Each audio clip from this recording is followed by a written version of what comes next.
नमस्कार साथियों, स्वागत है आप सभी का एकलव्य पीसीएस में। साथियों, ये क्लास है हमारी इन्वायरमेंट के रिवीजन की। तो चाहे आप तैयारी कर रहे हो लोअर पीसीएस की या उत्तराखंड ट्रिपल एससी की, आरओ की, यूपी पीसीएस की, उत्तराखंड पीसीएस की, किसी भी एग्ज़ाम की तैयारी कर रहे हो जिसमें आपका इन्वायरमेंट का सेक्शन आ रहा है, उसमें ये बहुत ही इंपॉर्टेंट रहने वाला है। इसमें हम ना केवल इन क्वेश्चंस को देखेंगे बल्कि जो इनकी एक्सप्लेनेशन है उसमें भी आपको बहुत सारे क्वेश्चन यहाँ देखने को मिल जाएंगे। ठीक है, तो चलिए जल्दी से शुरू करते हैं इसको। पहला क्वेश्चन देखिए, ग्रीन हाउस प्रभाव के लिए सबसे अधिक उत्तरदायी गैस कौन सी है? ऑप्शन है आपके सामने ऑक्सीजन, नाइट्रोजन, कार्बन डाइऑक्साइड या हीलियम। अब देखो, ग्रीन हाउस प्रभाव क्या होता है, ग्रीन हाउस इफेक्ट किसे कहते हैं, है ना, ग्रीन हाउस इफेक्ट इसे कहा जाता है। ग्रीन हाउस बेसिकली क्या होता है, ये एक ऐसी जगहों पर बनाया जाता है जहाँ पर धूप कम होती है, थोड़ा सर्दी का मौसम रहता है, तो वहाँ पर ग्रीन हाउस बना करके सूरज की गर्मी को स्टोर किया जाता है, जिससे कृषि को आसानी से किया जा सके, पौधों को धूप मिल सके। ये तो बात हुई ग्रीन हाउस की। लेकिन धरती के सेंस में जब हम बात करते हैं तो धरती के सेंस में ग्रीन हाउस का मतलब है कि धरती के चारों ओर ऐसी गैसों का जमा होना जो धरती के तापमान को बढ़ा रही हैं, तो इसी को कहा जाता है ग्रीन हाउस प्रभाव। ठीक है, तो चूंकि धरती के चारों ओर ये गैसें जमा है और धरती का तापमान बढ़ा रही हैं, इससे क्या हो रहा है, ग्लेशियर वगैरह हमारे पिघल रहे हैं। तो उसके लिए उत्तरदायी गैस कौन सी आपको बताना है। तो इन सभी ऑप्शंस में जो सही जवाब है इसका वो है ऑप्शन सी, कार्बन डाइऑक्साइड। याद रखना, कार्बन डाइऑक्साइड की वजह से ही धरती का तापमान बढ़ रहा है। अगला क्वेश्चन देखें, क्वेश्चन नंबर 2। ओजोन परत मुख्यतः किस मंडल में पाई जाती है, ये आपको बताना है। ओजोन लेयर हमें सूर्य से आने वाली जो खतरनाक यूवी रेज होती हैं उनसे बचाने का काम करती है। और बहुत इंपॉर्टेंट क्वेश्चन है कि किस मंडल में ये पाई जाती है। ऑप्शन है क्षोभ मंडल, समताप मंडल, मध्य मंडल या ताप मंडल। सही जो इसका जवाब होगा साथियों वो होगा ऑप्शन बी। याद रखना, बहुत ही इंपॉर्टेंट क्वेश्चन है कि किस मंडल में पाई जाती है ओजोन लेयर। ठीक है, आप लोग याद रखिएगा। तो ओजोन लेयर पाई जाएगी समताप मंडल में। ठीक है, ओजोन लेयर कर क्या रही है, तो ओजोन लेयर सूर्य से आने वाली खतरनाक पराबैंगनी किरणों को रोक करके हमें उसके नुकसान से बचा रही है। ठीक है ना, तो याद रखना। अच्छा, यूवी रेज भी 3 तरीके की होती हैं, UVA, UVB और UVC। ठीक है, इनमें सी जो है सर्वाधिक खतरनाक होती हैं, याद रखिएगा। इसके अलावा अगर हम देखें तो यहाँ पर आप देख सकते हो धरती के पास जो वायुमंडल है उसकी जो पहली परत होती है वो होती है क्षोभ मंडल। मौसमी सारी की सारी घटनाएं इसी में ही होती हैं, आप लोगों को पता होगा। अगला क्वेश्चन देखते हैं, क्वेश्चन नंबर 3 देखिए, अम्ल वर्षा का प्रमुख कारण है acid rain. Acid rain basically क्या है, देखो ऑप्शन देखते हैं पहले इसका, CO2, SO2 एवं NOx, O3 और CH4। तो अम्ल वर्षा का जो प्रमुख कारण है, पहले इसका आंसर देख लेते हैं हम। इसका आंसर होगा ऑप्शन बी, याद रखना। ठीक है, SO2 और NOx। अम्ल वर्षा बेसिकली क्या है, देखो हम लोग क्या करते हैं, हम लोग लगातार पॉल्यूशन करते रहते हैं।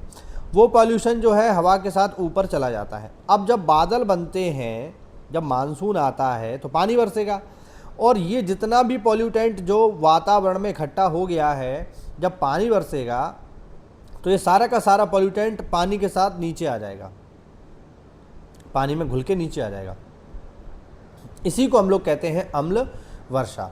इसीलिए कहा जाता है कि जब मानसून की पहली बरसात हो उसमें नहीं नहाना चाहिए। क्यों? उसमें दुनिया भर के जो है केमिकल मिले होते हैं जो कि आपकी त्वचा को नुकसान पहुंचा सकते हैं। इसी घटना को हम लोग कहते हैं अम्ल वर्षा।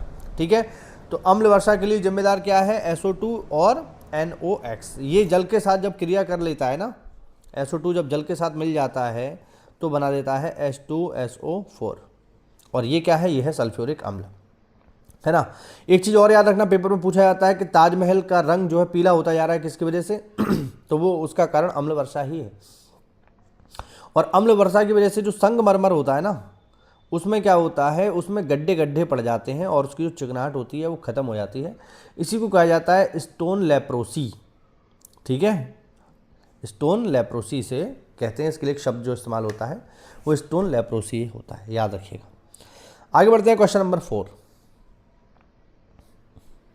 जैव विविधता का सबसे समृद्ध क्षेत्र कौन सा माना जाता है सबसे ज़्यादा जैव विविधता आपको कहाँ मिलेगी? ऑप्शन है मरुस्थल, उष्णकटिबंधीय वर्षावन, टुंड्रा या घास के मैदान। तो देखो जैव विविधता कहाँ मिलेगी भाई, जैव विविधता आपको वहाँ मिलेगी जहाँ पर पेड़ पौधे सबसे ज़्यादा हों, बिल्कुल सीधी सी बात है। जहाँ पर पेड़ पौधे सबसे ज़्यादा होंगे वहीं पर जैव विविधता ज़्यादा पाई जाएगी। पेड़ पौधे कहाँ ज़्यादा होंगे, पेड़ पौधे वहाँ ज़्यादा होंगे जहाँ पर सूर्य ज़्यादातर समय अपनी रोशनी देगा, इसके अलावा जहाँ पर खूब सारा पानी बरसेगा। ये दोनों ही कंडीशन पूरी करता है कौन, उष्णकटिबंधीय वर्षावन। इसलिए याद रखना दुनिया में सर्वाधिक जैव विविधता कहाँ पाई जाएगी, जो भूमध्य रेखा है वहाँ पाई जाएगी। ठीक है, और भूमध्य रेखा के आसपास के क्षेत्र को हम लोग क्या बोलते हैं, उष्णकटिबंध। तो उष्णकटिबंध के एरिया में जो वन पाए जाते हैं उन्हें कहा जाता है उष्णकटिबंधीय वर्षा वन। ये रेन फॉरेस्ट होते हैं और यहाँ पर बहुत ज़्यादा गर्मी पड़ती है और खूब जब गर्मी ज़्यादा पड़ रही है तो फिर पानी भी खूब बरसता है और पौधों को बढ़ने के लिए यही दो चीज़ें चाहिए। इसीलिए सर्वाधिक जैव विविधता कहाँ मिलेगी, आपको इसी क्षेत्र में मिलेगी। अब देखो जहाँ पर पेड़ पौधे ज़्यादा होते हैं वहाँ पर जंगली जीव जंतु कीड़े मकोड़े भी बहुत ज़्यादा होते हैं, इसीलिए यहाँ पर जैव विविधता बहुत ज़्यादा है।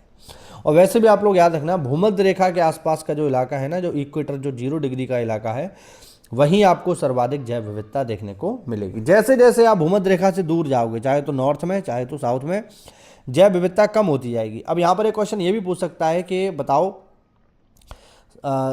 भूमध्य रेखा से दूरी बढ़ाने पर जैव विविधता में क्या असर आएगा। तो भूमध्य रेखा पर यानी इक्वेटर पर तो सबसे ज़्यादा जैव विविधता है, लेकिन जैसे आप नॉर्थ पोल में चले जाओगे या साउथ पोल में चले जाओगे तो यहाँ जैव विविधता 0 है। यहाँ पर सबसे ज़्यादा है और ध्रुवों पर सबसे कम है, क्योंकि ध्रुवों पर पेड़ पौधे होते नहीं है, बर्फ़ ही बर्फ़ है, तो वहाँ पर जीव जंतु बहुत कम पाए जाते हैं। अगला क्वेश्चन देखिए, क्वेश्चन नंबर 5, भारत का पहला राष्ट्रीय उद्यान कौन सा है। आसान क्वेश्चन है, आप लोग आसानी से कर ले जाओगे इसको। चलिए देखते हैं। तो इसका सही जवाब क्या होगा साथियों, इसका सही जवाब होगा Corbett, Jim Corbett national park. याद रखना सबसे पहला राष्ट्रीय उद्यान यही है। इसकी स्थापना हुई थी 1936 में, तब इसका नाम रखा गया था हेली नेशनल पार्क। ठीक है, जिस समय ये बना था उस समय इसका नाम रखा गया था हेली नेशनल पार्क 1936 में। ये कहाँ पर है साथियों, तो हेली नेशनल पार्क आपको कहाँ मिलेगा, ये मिलेगा उत्तराखंड में। और उत्तराखंड में कहाँ मिलेगा, तो उत्तराखंड के 2 जिलों में विस्तृत है, पौड़ी और नैनीताल। तो पौड़ी और नैनीताल में आपको ये देखने को मिलेगा। मैं आपको बता दूं स्थापना हुई थी 1936 में और 1952 में इसका नाम बदल के कर दिया गया रामगंगा नेशनल पार्क, रामगंगा, है ना। हाँ, और बाद में 1957 में इसका नाम कार्बेट नेशनल पार्क पर रख दिया गया, क्योंकि जिम कार्बेट काफ़ी फेमस व्यक्ति हैं उत्तराखंड के और काफ़ी नेचर लवर भी थे, तो उन्हीं के नाम पर जो है इसका नाम रख दिया गया जिम कार्बेट नेशनल पार्क। और इस पार्क के बारे में अगर मैं बात करूँ तो उत्तराखंड से है तो काफ़ी इंपॉर्टेंट है ये। इस पार्क से ही होकर के रामगंगा, ढेला और कोसी जैसी जो नदियाँ हैं वो गुजरती हैं। और उत्तराखंड का एक बहुत ही फेमस मंदिर है जो इसी जिम कार्बेट में ही मौजूद है, ठीक है, जिसका नाम है गर्जिया माता मंदिर। गर्जिया माता मंदिर जो कि उत्तराखंड में है और कोसी नदी के मध्य में है ये मंदिर, तो काफ़ी इंपॉर्टेंट है। ठीक है, अन्य की अगर हम बात कर लें तो रणथंभौर कहाँ पर है, राजस्थान में है। कांजीरंगा कहाँ पर है, असम में है। और गुजरात का और गिर कहाँ पर है, तो ये गुजरात में है, याद रखना। गिर नेशनल पार्क फेमस है किसके लिए, एशियाई शेरों के लिए। अगला क्वेश्चन देखते हैं, question number 6, red data book किसके द्वारा प्रकाशित की जाती है। ऑप्शन है यूएनईपी, WWF, IUCN और यूनेस्को। तो सही जवाब इसका क्या होगा, हम सब लोग जानते हैं, इजी क्वेश्चन है, सही जवाब होगा इसका IUCN। ठीक है, हाँ, international union for conservation of nature, ये इसका फुल फॉर्म है। इसके अलावा अगर हम UNEP की बात करें, यूनाइटेड नेशन एनवायरनमेंट प्रोग्राम, तो ये इसका हेडक्वार्टर कहाँ पर है आपको पता होना चाहिए। तो इसका हेडक्वार्टर है नैरोबी। नैरोबी कहाँ पर है, केन्या में है। ठीक है, केन्या की राजधानी है। वर्ल्ड वाइड फंड की बात करें तो इसका उद्घाटन मतलब इसका हेडक्वार्टर कहाँ पर है, तो इसका हेडक्वार्टर है ग्लैंड। ग्लैंड कहाँ पड़ता है, स्विट्जरलैंड में। ठीक है, IUCN का हेडक्वार्टर भी कहाँ पर है, तो IUCN का हेडक्वार्टर भी ग्लैंड स्विट्जरलैंड में ही है। और यूनेस्को की हम बात करेंगे तो यूनेस्को का हेडक्वार्टर कहाँ पर है, तो साथियों यूनेस्को का हेडक्वार्टर है पेरिस में, फ्रांस की राजधानी में। तो इनके हेडक्वार्टर भी आप लोग याद रखना रेड डाटा बुक कौन जारी करता है? IUCN जारी करता है। और रेड डाटा बुक का संबंध किससे है? रेड डाटा बुक का संबंध ऐसे जीवों अथवा पेड़ पौधों से है जो विलुप्ति के कगार पर पहुंच चुके हैं। ठीक है। क्वेश्चन नंबर 7 देखिए, पारिस्थितिकी तंत्र में ऊर्जा का मूल स्रोत है। ऑप्शन देखते हैं, जल, सूर्य, मिट्टी और वायु। तो देखो, अगर आपने बेसिक ज्योग्राफी भी पढ़ रखा है तो आप लोगों को पता होगा कि हमारे संपूर्ण सौर मंडल में जितनी भी ऊर्जा है उस ऊर्जा का एकमात्र स्रोत है हमारा सूर्य, याद रखना। तो धरती पर जितनी भी ऊर्जा है, सौर मंडल के ग्रहों में जितनी भी ऊर्जा है, वो सब की सब सूर्य की वजह से है। तो पारिस्थितिकी तंत्र जो है सौर मंडल से बाहर थोड़ी है, तो पृथ्वी पर ही। तो पृथ्वी पर भी जितनी भी ऊर्जा है उसका संबंध भी किससे है? सूर्य से ही है, याद रखना। तो सूर्य हमारी ऊर्जा का स्रोत है। अगला क्वेश्चन बहुत ही बढ़िया है, देखते हैं इसको। जैव आवर्धन, बायोमैग्निफिकेशन का उदाहरण किससे जुड़ा हुआ है? पहले तो आपको यही पता हो ये होता क्या है, तब आप इसे कर पाओगे। ठीक है, चलो बात करते हैं। बायोमैग्निफिकेशन क्या है? जैव आवर्धन क्या होता है? देखो, अगर मैं बात करूं जैव आवर्धन की, तो जैव आवर्धन का मतलब है जहर का धीरे धीरे निचले स्तरों से ऊपरी स्तरों की ओर बढ़ते चले जाना। एग्जाम्पल के लिए, मान लो आपका कोई खेत है, उसमें पेड़ पौधे हैं। आपने क्या किया, उस पेड़ पौधे में एक कीटनाशक लगाया जिसको हम कहते हैं DDT, डाइक्लोरो डाइफेनिल ट्राइक्लोरोएथेन, ये इसका पूरा नाम है। उस पेड़ पौधे में जब आपने DDT लगाया, क्यों लगाया कि साहब? इसलिए लगाया कि जो है पौधा सुरक्षित रहे, बीमार ना पड़े। उस पौधे को संपर्क में आए कौन? कुछ कीड़े मकोड़े संपर्क में आए जिन्होंने उस पौधे का थोड़ा बहुत सेवन किया, उसको खाया, उसका फूल खाया, उसका फल खाया। तो DDT क्या हुआ? DDT साहब जो है पेड़ पौधे से निकल के कहाँ पहुँच गया? कीड़े में पहुँच गया साहब, यहाँ भी आ गया। इसके पश्चात इस कीड़े को मान लो खा गई कोई मछली, खा गई साहब, है ना। तो एक कीड़ा तो मछली खाएगी नहीं, मछली ने बहुत सारे कीड़े खाए, तो DDT जो है कीड़े के माध्यम से मछली में भी पहुंच गया। अब मछली जो है एक दिन कीड़ा थोड़ी खाएगी, मछली जो है लगातार कीड़ों का सेवन अपनी पूरी ज़िंदगी करती रहेगी। यानी DDT की मात्रा कीड़ों के माध्यम से मछली के शरीर में प्रतिदिन पहुंचती रहेगी। और फिर इस मछली को जब कोई बड़ी मछली खा जाएगी, या मान लो इसको कोई इंसान ही खा गया, तो इंसान के अंदर जो DDT आएगा वो काफ़ी बड़ी मात्रा में आएगा। क्यों? क्योंकि ये मछली पूरी जीवन भर इतने सारे कीड़े खा चुकी होगी कि इन कीड़ों के माध्यम से DDT की मात्रा धीरे धीरे करके बहुत ज़्यादा बढ़ जाएगी मछली के शरीर में। और फिर इस मछली का जो सेवन करेगा, चाहे इंसान हो या कोई बड़ी मछली हो या कोई अन्य जानवर हो, उसके शरीर में DDT की मात्रा बढ़ती चली जाएगी। इसी को कहा जाता है जैव आवर्धन। आई बात समझ? तो जैव आवर्धन मतलब जहर के स्तर का ऊपरी चरण पर बढ़ते चले जाना। तो उम्मीद करता हूँ आपको समझ में आया होगा जैव आवर्धन क्या होता है। इंपॉर्टेंट है, याद रखना। DDT का फुल फॉर्म भी याद रखना भैया। ठीक है, एक बार बोल देता हूँ, डाइक्लोरो डाइफेनिल ट्राइक्लोरोएथेन। ठीक है, चाहो तो नोट कर लेना, पेपर में आ सकता है। अगला क्वेश्चन देखो साहब, चिपको आंदोलन की बात करेंगे हम लोग। चिपको आंदोलन, चलिए। हाँ जी, ऑप्शन है चिपको आंदोलन का संबंध किससे है या इसका उद्देश्य क्या है, ये आपसे पूछ रहा है। जल संरक्षण, वन संरक्षण, भूमि सुधार, वन्यजीव संरक्षण। तो चिपको आंदोलन की अगर हम बात करें साथियों, तो चिपको आंदोलन का संबंध किससे है, इसमें तो कोई किसी को डाउट होना नहीं चाहिए। चिपको आंदोलन का संबंध है वन संरक्षण से। अब ये है क्या? चिपको आंदोलन स्टार्ट हुआ है 1973 में उत्तराखंड में। उत्तराखंड में कहाँ हुआ है साहब? अगर मैं इसके इतिहास की बात करूं तो चिपको आंदोलन जो है एक्चुअल में 1973 में एक कंपनी थी जिसका नाम था, एक खेल कंपनी थी जिसका नाम था साइमंड एंड कंपनी। अभी कुछ दिन पहले उत्तराखंड का एक पेपर हुआ, उसमें इस कंपनी का नाम पूछा गया था कि चिपको आंदोलन जो है किस कंपनी की वजह से हुआ था, तो यहाँ पर भी आ सकता है। तो साइमंड एंड कंपनी एक खेल सामान बनाने वाली कंपनी थी। उसने क्या किया, उसने मंडल घाटी में उत्तर प्रदेश सरकार से 300 पेड़ काटने की अनुमति ली। 300 पेड़ काय के लिए? ताकि अपने खेल का सामान बना सके, है ना। यूपी सरकार से क्यों ली? यूपी सरकार से इसलिए ली क्योंकि उस समय यूपी होता था, उत्तराखंड नहीं था। तो 300 पेड़ काटने की अनुमति ली। ये पेड़ थे अंगू के, है ना। तो लोगों ने इसका विरोध किया। अच्छा, ये पेड़ कहाँ काटने थे? तो ये पेड़ काटने थे इनको मंडल घाटी में, जो कि पड़ता है गोपेश्वर में। इसका विरोध किया किसने? इसका विरोध किया एक बहुत ही सीनियर महिला जिनका नाम था श्यामा देवी, उन्होंने इसका विरोध किया और ये पेड़ नहीं कट पाए। बाद में जब साइमन एंड कंपनी को अपनी मर्जी के पेड़ नहीं मिले तो फिर क्या हुआ साहब, साइमन एंड कंपनी यूपी सरकार के पास गई और कहा कि आप तो हमें पेड़ काटने के लिए दिए थे, वो हम काट ही नहीं पा रहे। तो उत्तर प्रदेश सरकार ने उन्हें जो है किसी और जगह पेड़ काटने की अनुमति दे दी और वो जगह था रैणी गांव। और रैणी गांव कहाँ पड़ता है? रैणी गांव जो है पड़ता है ऋषिगंगा नदी घाटी में। और यहाँ पर जो है जब इन्हें पेड़ काटने की अनुमति मिली तो कंपनी के पहुँचने से पहले एक नेता यहाँ पहुँचे जो कि इस आंदोलन के भी नेता हैं, जिनका नाम है चंडी प्रसाद भट्ट। तो चंडी प्रसाद भट्ट यहाँ पहुँचे, उन्होंने कहा कि हमने मंडल घाटी में तो इनको पेड़ काटने नहीं दिए, अब ये आपके यहाँ पेड़ काटने आ रहे हैं तो आप भी काटने मत देना। इन्होंने गांव वालों को समझाया। और बाद में क्या होता है, जब ये रैणी गांव में पेड़ काटने पहुँचे तो गांव के ही कुछ प्रमुख व्यक्ति इस पेड़ काटने के विरोध में आ गए, जिनमें एक प्रमुख नाम आता है गौरा देवी जी का। ये नाम आपको याद रखना है, गौरा देवी। तो गौरा देवी जी ने इसका विरोध किया। कैसे विरोध किया? पेड़ों के चारों ओर चिपक गई और इसीलिए ये कहलाया चिपको आंदोलन। ठीक है, याद रखना। अच्छा, ये किस पेड़ को बचाने के लिए पेड़ पे जो है इन्होंने किस पेड़ को बचाने के लिए पेड़ को गले लगाया था? तो वो थे देवदार के पेड़।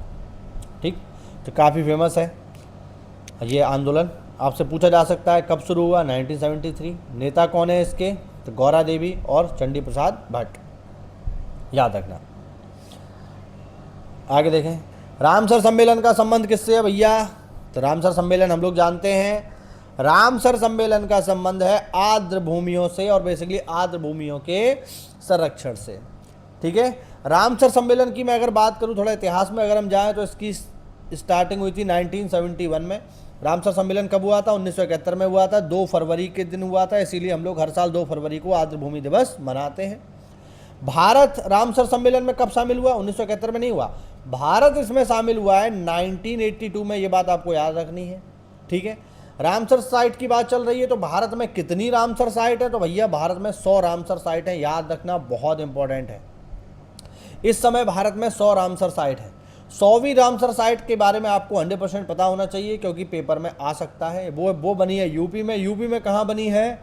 वो बनी है सुरहाताल, जिसे हम कहते हैं जयप्रकाश नारायण पक्षी अभयारण्य, जो कि है बलिया में, उत्तर प्रदेश के बलिया में। यूपी के बलिया में जयप्रकाश नारायण पक्षी अभयारण्य को 100वां रामसर स्थल घोषित किया गया है। ये बात आपको याद रखनी है, रामसर सम्मेलन से जुड़ी हुई है। इसके अलावा मैं आपको बता दूं, कोई पूछे सबसे ज़्यादा रामसर साइट किस राज्य में है? तो तमिलनाडु में है 20, याद रखना। ठीक है, टोटल कितने हैं? 100। यूपी में कितने हैं साहब? यूपी में है 16। और कोई पूछे उत्तराखंड में कितने हैं? तो उत्तराखंड में केवल 1 ही है। और उत्तराखंड में कौन सा है? अच्छा, यूपी में 16 नहीं है, 13 है, इसको ठीक कर लो। यूपी में है 13। ठीक है, और उत्तराखंड की हम बात करें तो उत्तराखंड में केवल 1 है, जो कि है आसन कंजर्वेशन रिजर्व, जो कि पड़ता है देहरादून में, याद रखना। ठीक है, और मैं थोड़ा इसके बारे में फैक्ट आपको बता दूं। कोई पूछे सबसे बड़ा रामसर साइट कौन सा है भैया? तो सबसे बड़ा रामसर साइट है सुंदरवन, वेस्ट बंगाल में। सबसे छोटा पूछे तो सबसे छोटा है रेणुका, जो कि पड़ता है हिमाचल प्रदेश में। ये बेसिक बातें हैं, आप लोग इसको याद रखिएगा। क्वेश्चन नंबर 11 देखिए, इनमें से कौन सी गैस ओजोन परत का सर्वाधिक क्षरण करती है? तो ओजोन को सबसे ज़्यादा नुकसान पहुंचाती है CFC, क्लोरोफ्लोरोकार्बन। और ओजोन को नुकसान पहुंचाएगी तो धरती पर कौन सी किरणें आएंगी? UV, और तुम्हें बीमार कर देंगी। क्या कर देंगी? कैंसर कर देंगी। अगला क्वेश्चन बहुत ही आसान, साइलेंट वैली किस राज्य में है? तो बच्चा जानता है, साइलेंट वैली है केरल में। ठीक है ना, केरल के पलक्काड़ जिले में। क्वेश्चन नंबर 13 देखिए, प्रोजेक्ट टाइगर कब शुरू हुआ है भाई? प्रोजेक्ट टाइगर बहुत ही इंपॉर्टेंट है। प्रोजेक्ट टाइगर एनवायरनमेंट के हिसाब से प्रोजेक्ट टाइगर हम लोग जानते हैं शुरू हुआ है 1973 से। ठीक है, और अगर मैं बात करूं प्रोजेक्ट टाइगर किसके लिए काम कर रहा है, तो ये तो आप लोग समझ ही गए होंगे। प्रोजेक्ट टाइगर काम करता है टाइगर को बचाने के लिए। ठीक है, टाइगर को बचाने के लिए। अच्छा, टाइगर को हिंदी में क्या कहते हैं? तो जितने भी लोग सोच रहे हैं टाइगर माने चीता, वो सब गधे हैं। टाइगर माने चीता नहीं होता। टाइगर माने बाघ होता है, याद रखना। बहुत से लोग, क्योंकि बहुत सारी किताब में बचपन में हम या आप लोगों ने पढ़ा होगा टाइगर माने चीता। चीता नहीं होता, टाइगर माने बाघ होता है। चीता को अंग्रेजी में क्या कहते हैं? तो चीता को अंग्रेजी में चीता ही कहते हैं, याद रखना, ठीक है। बाघ को अंग्रेजी में कहते हैं टाइगर। तो जितने लोग सोच रहे हैं टाइगर माने चीता, उनको थोड़ा सुधार करने की आवश्यकता है, ठीक। ये चीज़ आप लोग याद रखना। अच्छा, अब कोई पूछे कि बताओ अभी इंडिया में टोटल टाइगर रिजर्व कितने हैं, तो हम लोग क्या करते हैं, टाइगर को बचाने के लिए टाइगर रिजर्व बना देते हैं, यानी टाइगर के रहने का एक बड़ा सा एरिया। तो अभी कोई पूछे टोटल कितने टाइगर रिजर्व हैं इंडिया में, तो टोटल टाइगर रिजर्व हैं 58 टाइगर रिजर्व हैं इस समय भारत में। कोई पूछे पहला टाइगर रिजर्व कब बनाया गया था, तो ऑब्वियस बात है 1973 में ही बनाया गया था। और कहाँ बनाया गया था, तो हमारे उत्तराखंड में बनाया गया था। उत्तराखंड में कहाँ बनाया गया था, तो जिम कॉर्बेट नेशनल पार्क में बनाया गया था, ठीक है, याद रखना। क्वेश्चन नंबर 14 देखिए, इनमें से कौन अक्षय ऊर्जा नहीं है? बेसिक क्वेश्चन है एनवायरनमेंट का, आप लोग कल ले जाओगे। अक्षय ऊर्जा मतलब जो सतत ना रहे, जो समय के साथ खत्म हो जाए। सौर ऊर्जा एक सतत ऊर्जा है, ये कभी खत्म नहीं होगी। पवन ऊर्जा, हवा की ऊर्जा, हवा कभी चलना खत्म हो जाएगी क्या, तो ये भी कभी खत्म नहीं होगी। जल विद्युत, जब तक पानी बहता रहेगा जल विद्युत बनती रहेगी।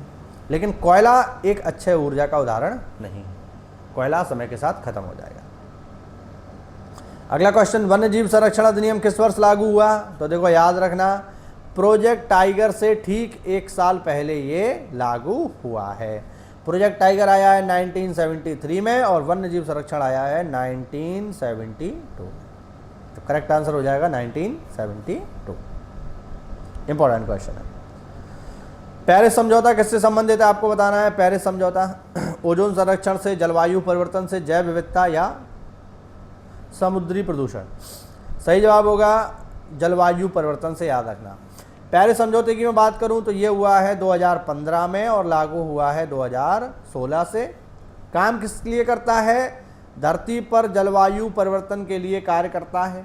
लक्ष्य क्या है इनका? इनका लक्ष्य है सदी के अंत तक ग्लोबल वार्मिंग को 1.5 डिग्री सेल्सियस तक के सीमित स्तर तक ले आना, यानी ग्लोबल वार्मिंग को होने से बचाने के लिए, धरती को ठंडा रखने के लिए काम करता है एक समझौता जिसका नाम है पेरिस समझौता। पेरिस समझौता किससे जुड़ा हुआ है? जलवायु परिवर्तन से जुड़ा हुआ है। कब आया? 2015 में, लागू हुआ 2016। क्वेश्चन नंबर 17 देखिए, बढ़िया क्वेश्चन है। ई वेस्ट में सबसे अधिक क्या पाया जाता है? तो पहले तो आप ये समझो ई वेस्ट क्या होता है, तब आप इस क्वेश्चन को अच्छे से समझ के कर पाओगे।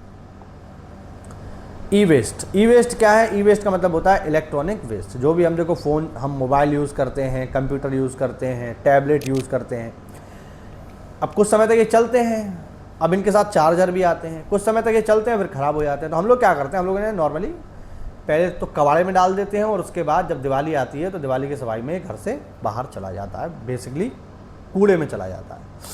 तो इसमें क्या होता है, जितने भी ये इलेक्ट्रॉनिक उपकरण होते हैं इनमें क्या होता है, इनमें कुछ खतरनाक चीज़ें होती हैं, जैसे प्लास्टिक ही होता है इनमें, इसके अलावा इसमें पारा होता है ना, तो ये जो है, या इसमें शीशा भी होता है बहुत बार। तो ये जो सारे के सारे अवयव हैं, ये जब कबाड़े में पहुंच जाते हैं तो हमारे पर्यावरण को प्रदूषित करते हैं, क्योंकि ज़मीन में चले जाते हैं तो ज़मीन को नुकसान पहुंचाते हैं, तो पर्यावरण के लिए खतरनाक है, पहली बात।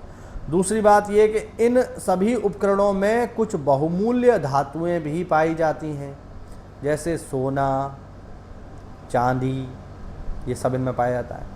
आपने नोटिस किया होगा पहले कोई ख़राब मोबाइल लेने नहीं आता था, लेकिन अब क्या होता है, अब आपके घर तक कोई आवाज़ लगाने आता होगा कि अगर किसी के पास कोई ख़राब मोबाइल है तो आप हमें दे दो, बदले में हमसे कोई फल ले लो, पैसा ले लो, इस तरीके के अब आपके घर आने लगे होंगे, बाइक पे आते हैं वो आपसे ख़राब मोबाइल क्यों ले रहा है और आपको ख़राब फ़ोन के 100 रुपये या 150 रुपये भी दे रहा है, बेकार फ़ोन के। क्यों? क्योंकि उसे पता है कि उसमें क्या है, सोना और चांदी, उसमें सोना लगा हुआ है, जो चिप है उसकी उसमें सोना है। तो वो क्या करेगा, वो केमिकल प्रोसेस के माध्यम से सोने को निकाल लेगा, और सोना तो आपको पता ही है 1 लाख रुपया जो है 10 ग्राम का है, तो बहुत महंगा है, तो उसका इस्तेमाल वो कर लेगा, है ना। तो ये स्थिति है। तो अब तो आज के समय पे ये समझने की आवश्यकता है कि हमें ई वेस्ट का थोड़ा सा ख्याल रखना चाहिए, जिससे इलेक्ट्रॉनिक उपकरण हम ज़्यादा ना खरीदें, जो भी इलेक्ट्रॉनिक उपकरण खरीदें उन्हें लंबे समय तक चलाएं, जिससे ई वेस्ट कम से कम हो। 18 देखिए, भारत में कौन सा जैव विविधता हॉटस्पॉट नहीं है? ऑप्शन है पश्चिमी घाट, हिमालय, सुंदरबन और इंडो बर्मा। पश्चिमी घाट तो ऑब्वियस बात है, भारत का जो पश्चिमी इलाका है ये वाला ये इसको हम बोलते हैं पश्चिमी घाट, ये कहता है पूर्वी घाट, तो ये तो है ही, इसमें तो कोई डाउट नहीं है। हिमालय तो भारत में ही है, भारत और नेपाल में। सुंदरबन भी भारत में है, वेस्ट बंगाल में। इंडो बर्मा का विस्तार जो है ये एक्चुअल में भारत के मेनलैंड में नहीं है, ये समुद्र में है ना। तो इसमें बहुत सारे क्षेत्र आते हैं, जैसे अंडमान निकोबार का भी इलाका आता है इसमें, इसके अलावा कंबोडिया इसमें आता है क्योंकि ये बहुत बड़ा समुद्री एरिया है। इसके अलावा लाओस भी इसमें आता है, इसके अलावा वियतनाम भी इसमें आता है, थाईलैंड भी आता है, ठीक है। तो बहुत सारे इलाके जो इसमें आते हैं, और वर्मा लिखा है तो म्यांमार भी आता है। तो इन सभी क्षेत्रों में फैला हुआ है इंडो बर्मा, तो अकेले भारत में नहीं है, बहुत सारे क्षेत्रों में फैला हुआ है। ये याद रखना, जैव विविधता हॉटस्पॉट। जैव विविधता हॉटस्पॉट का मतलब क्या है? जहाँ पर बड़ी मात्रा में पेड़ पौधे और जीव जंतु एक साथ पाए जाएं। समुद्र में तो पेड़ पौधे नहीं होंगे, लेकिन समुद्री वनस्पति और दुनिया भर के जीव जंतु वहाँ एक साथ पाए जाएं। आगे देखो साहब, कार्बन फुटप्रिंट किसका माप है? जल उपयोग का, वन क्षेत्र का, ग्रीन हाउस गैस उत्सर्जन का, या जैव विविधता का?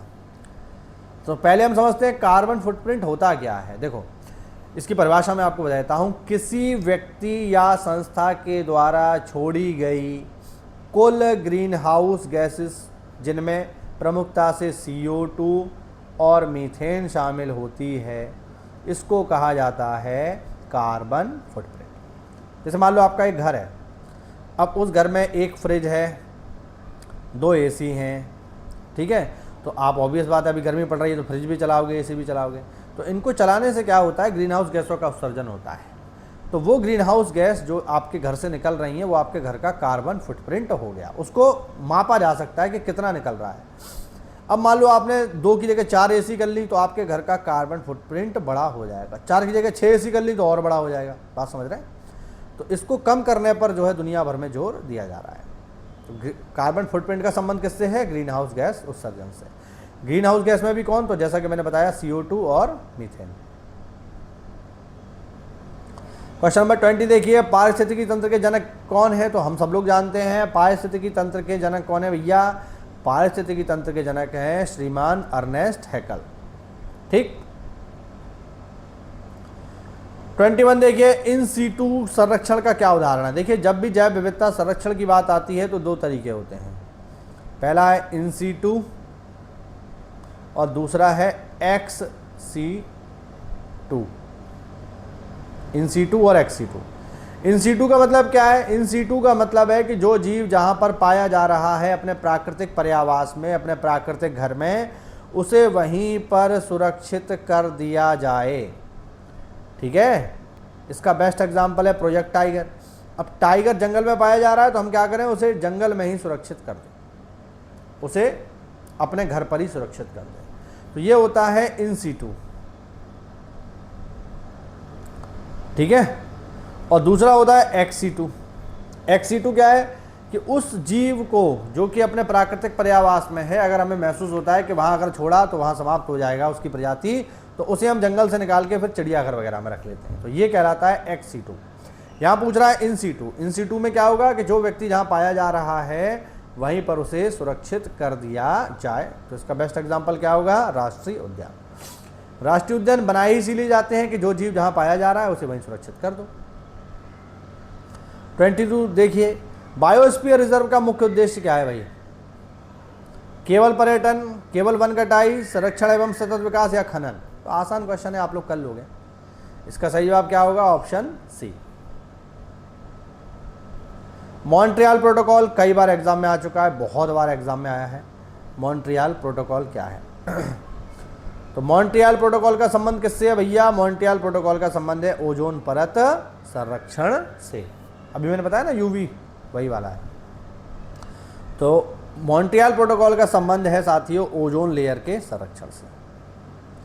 पर्यावरण संरक्षण अधिनियम कब आया है? बहुत ही बढ़िया क्वेश्चन। पर्यावरण संरक्षण अधिनियम सीधे सीधे याद कर लेना इसको। ये आया है 1986 में। वन्य जीव संरक्षण कब आया है? 1972 में। इन सबको याद रखना, पेपर में आने वाले। और आज के लिए लास्ट क्वेश्चन, लेकिन बहुत ही बढ़िया। ब्लू कार्बन का संबंध किससे? ब्लू कार्बन क्या होता है? देखो, जहां कहीं भी ब्लू शब्द आए तो ज़्यादातर आप समझ लेना कि वो जुड़ा हुआ है किससे? वो जुड़ा हुआ है महासागरों से। ठीक है, याद रखना। ज़्यादातर खासकर जब हम इन्वायरमेंट की बात करते हैं तो उसके लिए मैं बात कर रहा हूँ यहाँ पे। तो ब्लू कार्बन का संबंध किससे है? महासागरीय और तटीय पारिस्थितिकी तंत्र से। अब होता क्या है ब्लू कार्बन, ये मैं आपको बता देता हूँ। देखो, हम लोग हर समय कार्बन डाइऑक्साइड का उत्सर्जन करते हैं, है ना। और कार्बन डाइऑक्साइड का उत्सर्जन जब हो रहा है तो उसको सोखने की भी आवश्यकता है, तभी तो कंट्रोल हो पाएगा। तो सोखने के लिए कौन होते हैं? वन वगैरह होते हैं, जंगल होते हैं, और इसके साथ साथ महासागर भी होते हैं। और ध्यान रखना, महासागरों की कार्बन एब्जॉर्वेशन की जो क्षमता है, उसको एब्जॉर्ब करने की जो क्षमता है, वो महासागरों की जो क्षमता है कार्बन को एब्जॉर्ब करने की, वो वनों से 4 गुना ज़्यादा है। ठीक है, तो ब्लू कार्बन बेसिकली क्या है? महासागर व तटीय इकोसिस्टम द्वारा अवशोषित की गई कार्बन डाइऑक्साइड। ठीक है, हाँ, यानी महासागरीय तथा तटीय पारिस्थितिकी तंत्र के द्वारा जो कार्बन डाइऑक्साइड सोख ली जाती है, उसी को कहा जाता है ब्लू कार्बन। अब ये सोखता कौन है? तो महासागर में क्या पाया जा रहा है? समुद्री घास, ये सोख रही है।